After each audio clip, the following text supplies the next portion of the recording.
안녕하세요. 그녀의 북살롱 미셸입니다.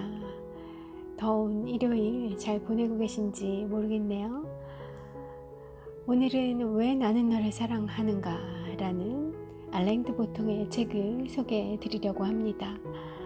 너무 잘 알려진 책이어서요. 읽어보신 분도 많을 거고 또 그렇지만 기억나지 않는 내용이 좀 잊혀진 그런 분도 있으실 거예요.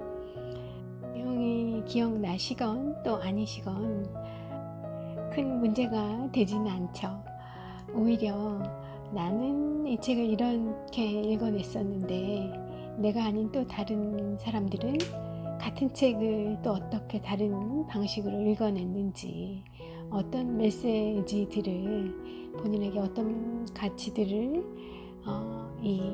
길어 올렸는지, 그런 것들 함께 이야기 나누는 그런 또 재미가 있죠. 오늘 제가 읽어드릴 텍스트는 책은 도끼다의 박웅현 저자님이 지으신 그 책 속에 수록된 알랭 드 보통의 챕터예요. 이 챕터에서 알랭 드 보통의 여러 가지 책들을 언급하고 있으십니다. 오늘 소개드릴 왜 나는 너를 사랑하는가, 그거 외에도요, 불안, 그리고 우리는 사랑일까, 동물원에 가기, 또 제가 한번 소개드린 적이 있는 프루스트를 좋아하세요, 이런 책들이 언급되어 있는, 다루고 있는 챕터 중에 저는 주로 왜 나는 너를 사랑하는가, 이 부분을 낭독해 드릴 거예요. 자, 그럼 좀 시작해 보겠습니다. 이번 시간에는 알랭 드 보통에 대해 이야기할까 합니다. 알랭 드 보통은 이제 갓 40대 초반이 된 작가이지만 지금은 50대 초반일 거예요. 이 책이 나온 지가 10년 정도 지났거든요. 그런 작가이지만 우리들에게 소설, 에세이, 평론 등 다양한 장르의 글을 통해 아주 익숙한 이름입니다. 그 중에서 그의 소설인 왜 나는 너를 사랑하는가와 우리는 사랑일까? 그리고 문학평론서 프루스트를 좋아하세요에 대해 다룰까 합니다.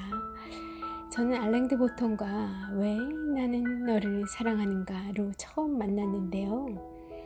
읽고 난 후 이 책을 그가 27살에 집필했다는 이야기를 듣고 다시 한번 이 친구가 미쳤구나 생각했습니다. 도대체 어떤 교육을 받았길래 20대에 이런 글을 쓸 수 있을까? 미치지 않고서 이게 가능한 일일까 싶었어요. 이 책이 강렬한 느낌을 주었던 것은 바로 통찰 때문이었습니다. 알랭 드 보통은 사랑할 때 우리가 하는 생각, 감정, 행동 같은 것들을 낱낱이 분해해서 보여주고 있습니다. 우리가 어떤 부분 때문에, 어떤 이유 때문에 사랑하게 되는지, 사랑을 할 때 어떤 행동을 왜 하게 되는지, 왜 또 지쳐가는지 등에 대해 아주 세밀하게 분석하고 있는데 대단한 통찰입니다. 아주 사랑에 대한 적나라한 통찰이 이 책, 이 소설 왜 나는 너를 사랑하는가에 담겨 있죠. 정말 많은 긴 인생을 살았을 것만 같은 그런 사람이라야 이런 내용을 두루 좀 전지적 시점에서 다 파악할 수 있을 것 같은 느낌이 드는데, 알랭 드 보통은 그 젊은 나이에 정말 어떻게 이런 것들을 깨우쳐낼 수가 있었을까, 그런 생각 저도 했었던 것 같습니다. 왜 나는 너를 사랑하는가는 제목에서 알 수 있듯 남녀간의 사랑 이야기입니다. 하지만 결코 따뜻한 이야기는 아닙니다. 뼈와 살을 추려내듯 철저하게 사랑을 해부하고 있어요. 여담인데 전에 제가 살던 동네에 아구찜 집이 있었거든요. 이름이 아구찜 연구소였습니다. 이름만 봐서 어떤 느낌이 드세요? 아구찜을 잘 알고 있다는 느낌이 들지만 그렇다고 이렇게 맛있어 보이지는 않습니다.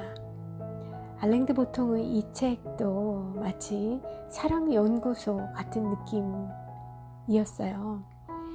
산도르 마라이의 열정이나 안나 가발디의 나는 그녀를 사랑했네 같은 소설들처럼 사랑하고 싶은 마음이 들게 하거나 스토리에서 사랑이 그렇게 물씬 느껴지지 않았습니다. 소설임에도 불구하고 그런 마음 들지 않죠.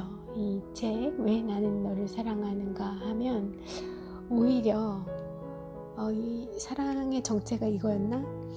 그런 생각도 좀 들고 그런 거였구나 싶은 마음에 사랑을 하고 싶은 그 마음, 아주 조금 남았던 그 마음도 사라지게끔 하는 그런 측면이 오히려 강해요. 안나 가발다의 나는 그녀를 사랑했네를 보세요.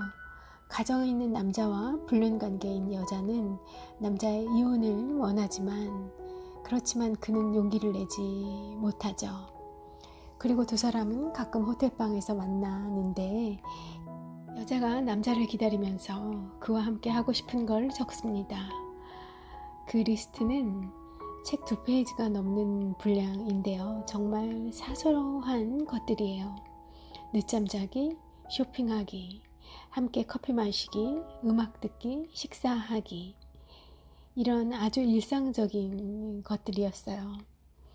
이런 건 사랑의 해부라기보다는 우리가 살아가면서 느끼는 그런 감정에 충실한 표현이고, 대부분 사랑을 주제로 한 소설들은 이런 감정을 우리에게 전해주고 이런 감정을 불러일으키죠.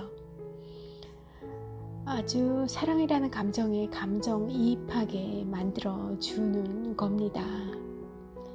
하지만 알랭드 보통의 왜 나는 너를 사랑하는가는 그런 소설이 가지고 있는 그런 미덕이 로맨스 소설로서의 미덕이 전혀 없습니다.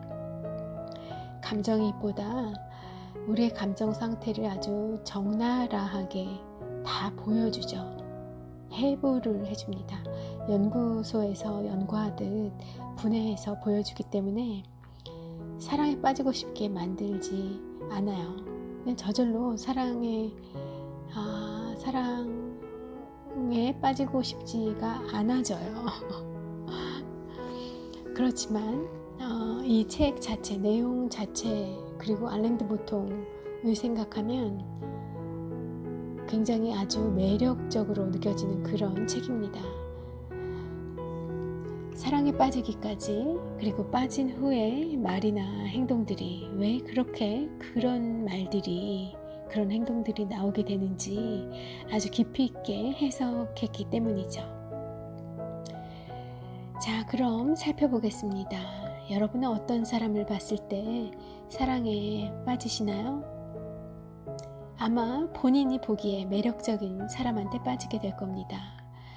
그런데 이상한 것은 내가 좋아하는 매력적인 상대는 나를 좋아하지 않고 꼭 내가 관심이 없는 상대가, 관심이 1도 없는 상대가 나를 좋아하게 되는 경우가 많죠. 우리가 흔히 얘기하는 그런 짝사랑인 관계가 더 많다는 거예요. 그 이유가 뭐냐 하면 내가 좋아하지 않는 사람한테는 아주 쿨하고 태연해질 수가 있어요. 아무런 감정이 없기 때문이죠. 그런데 그 모습이 상대에게는 멋지게 보이는 겁니다. 반면에 내가 좋아하는 어떤 사람 앞에서는 좋아하는 그녀 앞에만 서면, 우리 노래도 있잖아요. 나는 왜 작아지는가 하는 그런 노래요.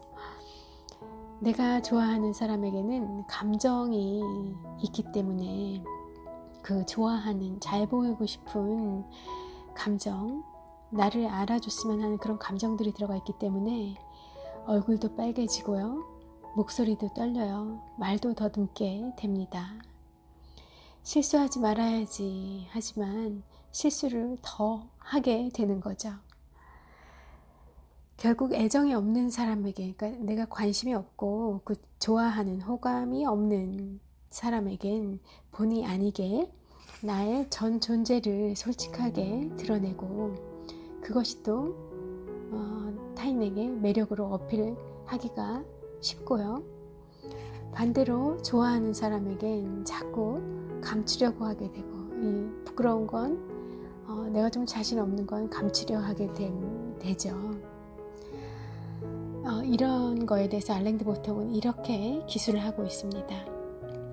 가장 매력을 느끼지 못하는 사람을 가장 쉽게 유혹할 수 있다는 것은 사랑의 아이러니 가운데 하나이다 라고요. 내가 매력을 느끼는 어떤 사람을 유혹한다는 건 쉬운 일이 아닙니다. 정말 어려운 일입니다. 벌써부터 말이 꼬이고 물을 쏟을 거예요.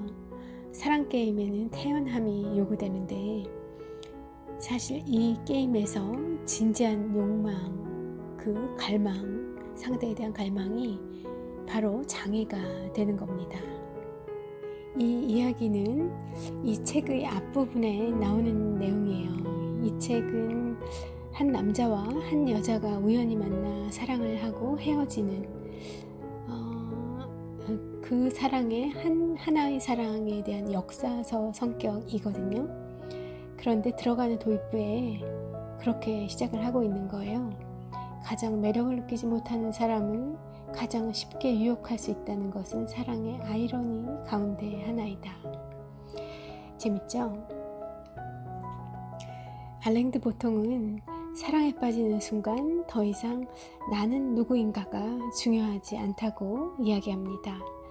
그보다 나는 상대에게 누구인가가 중요해진다는 이야기죠. 내가 상대에게 어떤 의미인가, 어떤 존재인가 하는 거요. 사랑하는 사람의 시선에서 내가 어떻게 보이느냐에 초점을 맞춘다는 겁니다. 사실 진정한 자아라는 것은 가치 있는 사람이 누구인가와 관계없이 안정된 동일성을 이룰 수 있어야 해요. 높은 사람을 만나면 벌벌 떨고 아랫사람을 만나면 오만해지는 그런 자아는 진정한 자아가 아니죠. 미셀식으로 표현을 한다면 그런 자아도 진정한 자아일 수 있습니다. 하지만 바람직한 그런 인격은 아니라고 보여요. 아직 조금 미성숙한, 조금이 아니라 그냥 미성숙한 상태에 있는 어떤 사람의 인격이고 자아를 드러내는 거죠. 내 자아가 진정으로 있다면 내가 이 사람을 만나든 저 사람을 만나든 사장을 만나든 직원을 만나든 다 똑같은 나로 있어야 합니다. 그 자기의 참된 진짜 나를 아직 찾지 못한 그 여정에, 찾으려는 여정에 아직 들어가지 못한 그런 사람들의 경우에는 이런 불안정한 상태의 인격과 자아를 가지죠. 높은 사람 앞에서는 주눅들고 아랫사람 앞에서는, 약한 사람 앞에서는 군림하려 하는 그런 미성숙한 자아를 보입니다. 내 자아, 그러니까 나의 본래의 모습을 알고 그것에 당당하고 만족하는 사람들은 상대에 따라, 관계에 따라 내 자아가 변하는 그런 불안정한 상태를 이미 겪어서 넘어선 단계에 있는 거죠. 그래서 우리들 그런 말을 하잖아요. 누군가 타인을 사랑하기 전에 먼저 자기를 사랑할 줄 알아야 한다. 자기를 진정으로 사랑하는 사람이 진정한 타인과의 사랑도 할 수 있다라는 거예요. 내가 올바로 섰을 때 그래야 진정한 사랑을 할 수 있다는 거예요. 그런데 알랭드 보통 지적한 것처럼 사랑에 있어서 이게 쉽지가 않죠. 유난히 사랑하는 사람 앞에서만큼은 내가 작아지는 거예요. 내가 아닌 겁니다. 내가 좋아하는 건 중요하지 않고 저 사람이 좋아해 줄까가 중요해진다는 거죠. 관점이 모두 상대로 돌아서는 것이 사랑이다. 그게 사랑의 시작이다 라는 이야기를 하고 있어요. 때문에 진정한 연인들의 생각은 두서가 없고 말은 조리가 서지 않는다고 알랭 드 보통은 말합니다. 그런 의미인 거죠. 이 사랑의 눈이 먼, 아직 사랑의 포로가 되어 있는 그 영향력이 다하지 않은 그 프레시한 이 사랑의 프레시한 시기에 있는, 이제 막 그 열정을 불태우기 시작한 연인 관계에서는 사실 대화를 하지만 대화 같은 대화가 이루어지기가 어렵고 조리도 없고 두서도 없는 그런 대화들이, 그렇지만 아주 굉장한 흥분 속에서 그런 대화들이 이루어지죠. 그런 공통성이 있다는 것을 아주 알랭 드 보통이 잘 포착해내고 있는 것 같아요. 그러나 그것은 사랑의 초반의 상태입니다.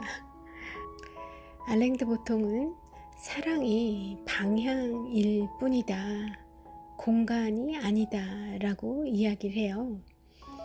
무슨 말인가 하면, 우리는 사랑의 공간을 바라지만 그렇지 않다는 거예요. 누군가를 사랑해서 내 사랑을 가지고 돌진을 하고 그 사랑이 이루어져서 관계가 형성이 되면, 커플이 사랑하는 연인이 탄생을 하면 행복한 공간이 만들어져야 하는데 그게 안 된다는 이야기입니다. 사랑이 이루어지는 그 사랑의 짝대기가 이제 양쪽이 다 오케이를 해서 연결이 되는 순간부터 싫은 점들이 보이기 시작하기 때문이라고 해요. 안 보이는 흠들이 보이기 시작하고 그것을 시작으로 사랑은 조금씩 소진되어 가는 것이죠.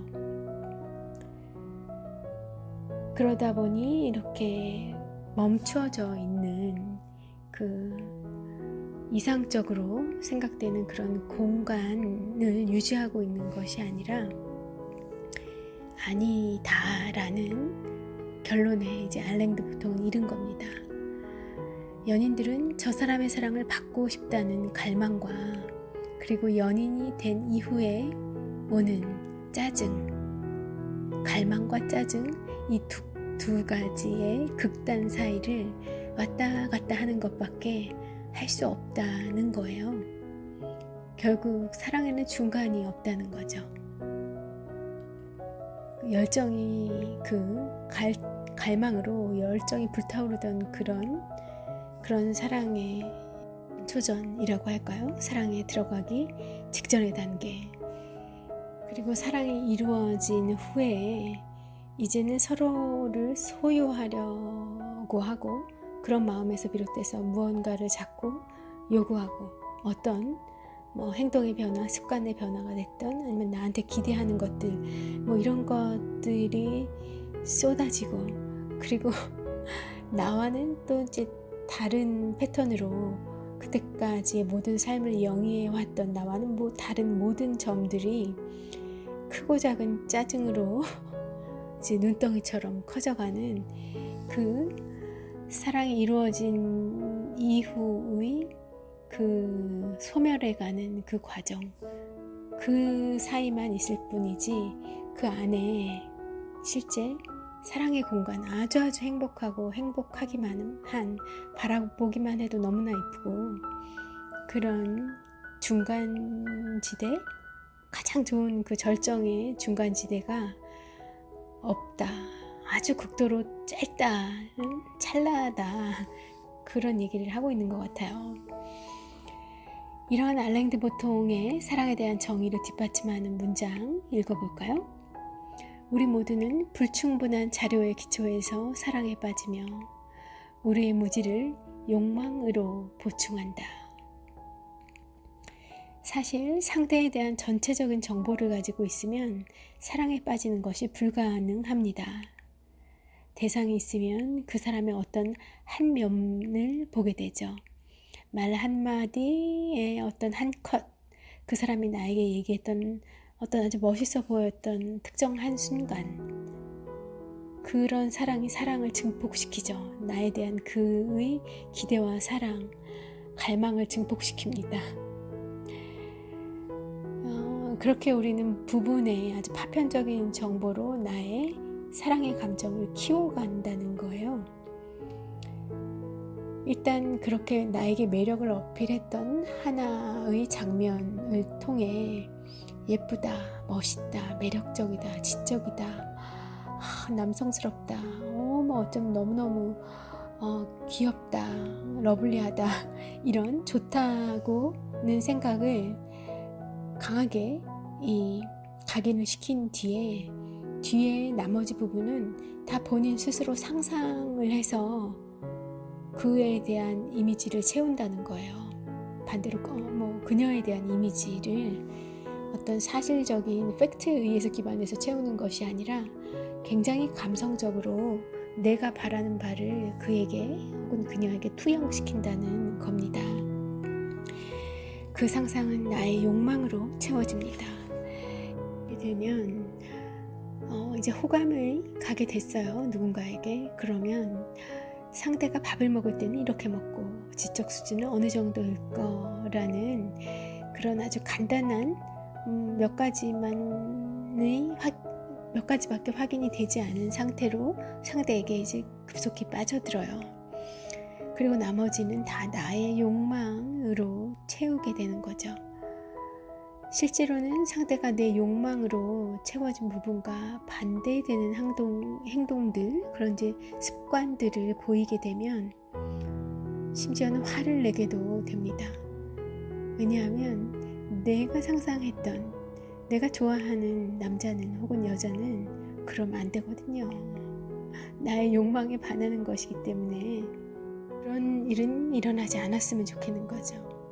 상대가 그런 행동을 하는 게 못마땅한 거죠. 내가 알던 너는 이런 사람이 아니라면서요. 하지만 사실은 팩트는 그는 혹은 그녀는 원래 그런 사람이었어요. 내가 몰랐던 거죠. 내가 바라고 상상했던 거죠. 나의 왕자님이길, 나의 공주님이길.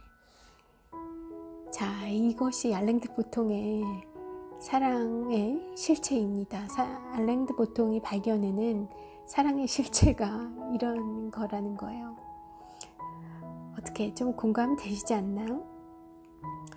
알랭드 보통은 완전한 정보로는 절대 빠질 수 없는 것이 바로 사랑이라고 하고요.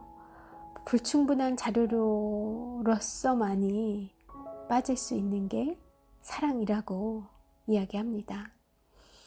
이런 문장으로 표현하고 있어요.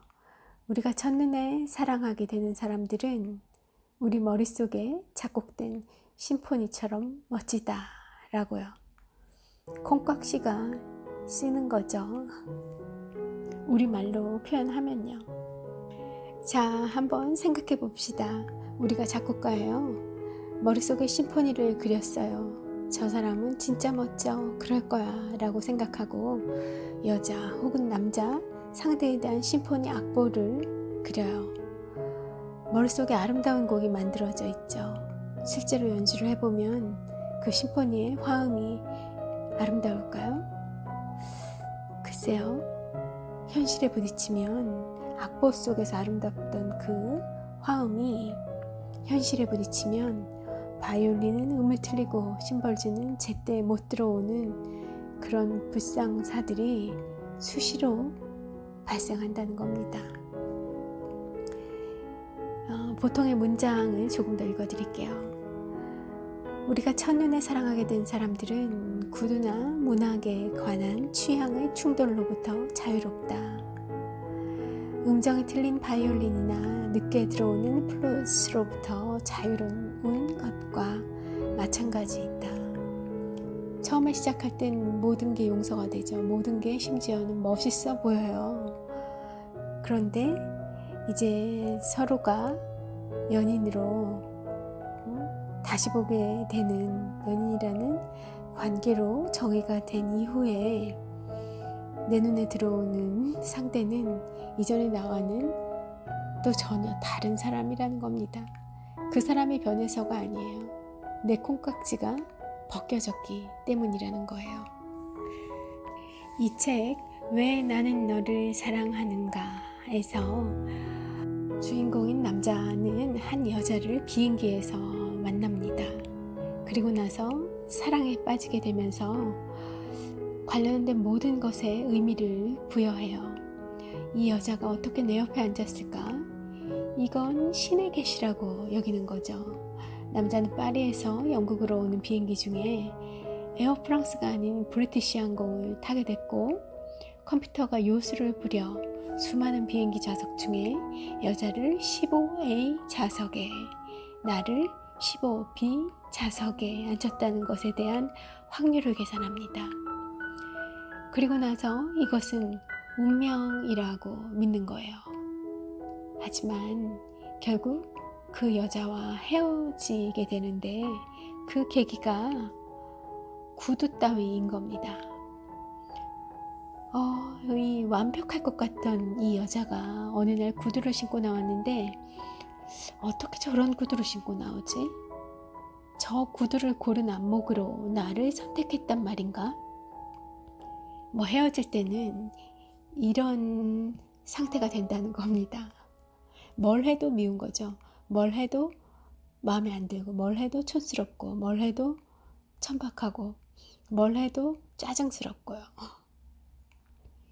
공감이 되실까요? 아닐까요?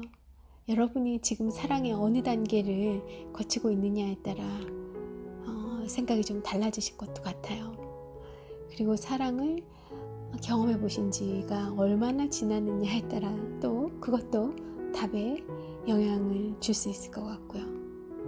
자, 앞서 사랑은 공간의 공유가 아니라 방향의 공유라고 말씀을 드렸었잖아요. 알랭 드 보통이 그런 이야기를 하고 있다고요. 둘이서 마주한 다음 욕망으로 서로 붙어 지내고 거기서 머무는 게 아니라 그 공간, 정지되어 있는 공간에 머무르는 게 아니라 더 발전하고 찢어지기 시작하죠. 둘이서 만나 영화도 보고 데이트도 하고 또 섹스도 하는데 시간이 지나면 그런 일들에 지치기도 하고 피곤해지기도 해요. 그냥 쉬거나 그냥 자려고 하면 내가 싫어진 거야? 라는 말을 듣게 되고 그러면 갈등이 생기죠. 그거에 대해서 또 막 이렇게 변명하고 설명해줘야 되는 그런 상황이 생기다 보면 이제 점점 더 이 관계에 대한 회의가 커지겠죠. 상대가 더 이상 신비스럽지 않은 때가 왔을 때 바로 여자의 구두가 딱 눈에 띈 거예요. 그럼 그런 구두를 신는 정도의 여자였니? 하게 되는 거고요. 그런 구두를 신는 정도의 남자였니? 하게 되는 거고요. 예를 들어 너 어떻게 알랭 드 보통이 싫을 수가 있어? 어쩜 그럴 수가 있니 넌? 이런 말들로 그 감정이 나의 생각이 표현이 되게 되는 겁니다. 꼭 알랭 드 보통을 들먹이지 않더라도 어느 상황인가 어떤 누구로 어떤 무엇으로 튀어나올 거예요.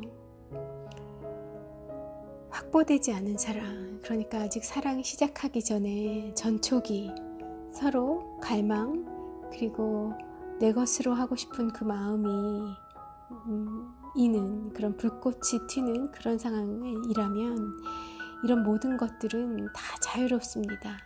구두? 고무신을 신고 나오면 어떻겠어요? 너무했나요? 알랭 드 보통이 싫은 게 아니라 알랭 드 보통이 누군지 모르면 또 그게 무슨 문제가 되겠어요? 모를 수도 있는 거죠.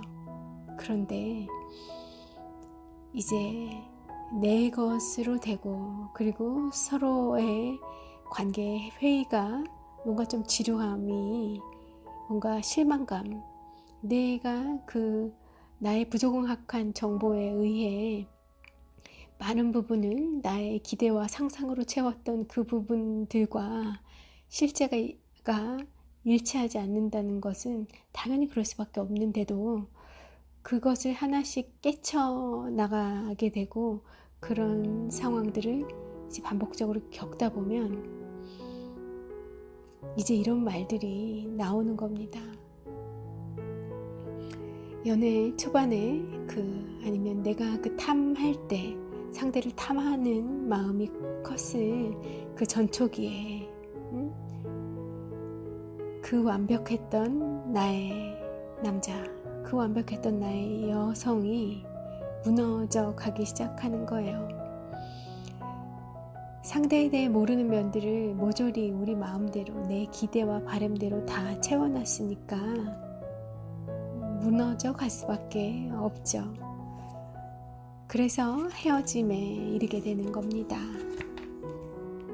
조금 다른 이야기도 해볼까요? 어쩌면 이게 또 더 현실에 많이 있을 수도 있어요. 남자가 있어요. 그리고 그가 어떤 여자를 사랑하게 됐다고 칩시다. 아주 예쁜 여자예요. 그런데 남자들은 그 여자가 예쁘다는 이유만으로 그 여자를 사랑한다는 사실에 만족하지 못해요. 왜냐하면 그건 내가 얼굴만 보는 여자를, 얼굴만 보는 남자라고 남들이 생각하는 게 싫은 거예요. 그리고 나도 외모만 가지고 여자를 판단하고 선택하는, 연인을 고르는, 선택하는 그런 남자이고 싶지 않은 마음이 그 남자 속에 있는 겁니다. 그가 받아왔던 교육과 환경에서 그럴 수도 있죠. 그래서 내가 저 여자를 사랑하는 이유가 여자가 불세출의 미인이라서, 혹은 여자의 몸이 너무나 날씬해서, 미스코리아 같아서, 모델 같아서, 그런 상황이라면 그건 내 사랑이 너무 평범해지는 거죠. 평범해지거나 너무 또 내가 너무 단순한 동물적인 그런 사람이라고 생각이 되고, 또 남들이 그렇게 생각할까봐 싫은 거예요. 그래서 그럴 때 남자들이 하는 행동 중에 이런 것이 있다고 해요. 사랑에 빠지면 남자는 예쁜 여자의 단점을 발견하려고 한답니다. 그리고는 그런 단점에도 불구하고 그 여자를 사랑하는 사람이 바로 자신이라는 합리화를 한다는 거예요. 예를 들면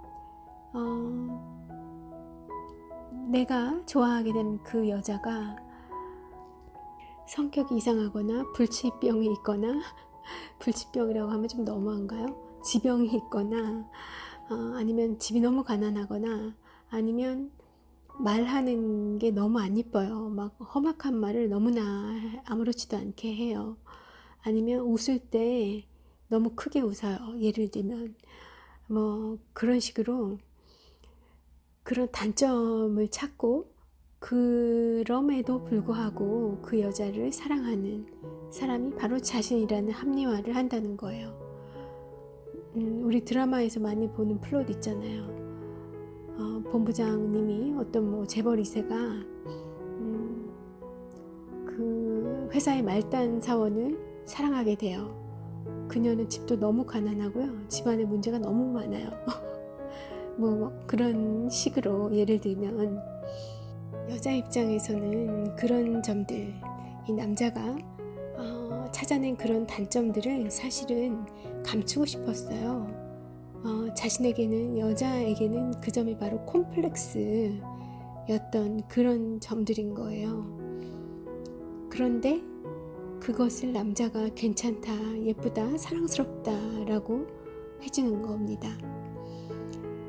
책에서의 주인공은 여자의 치아를 찾아냈어요.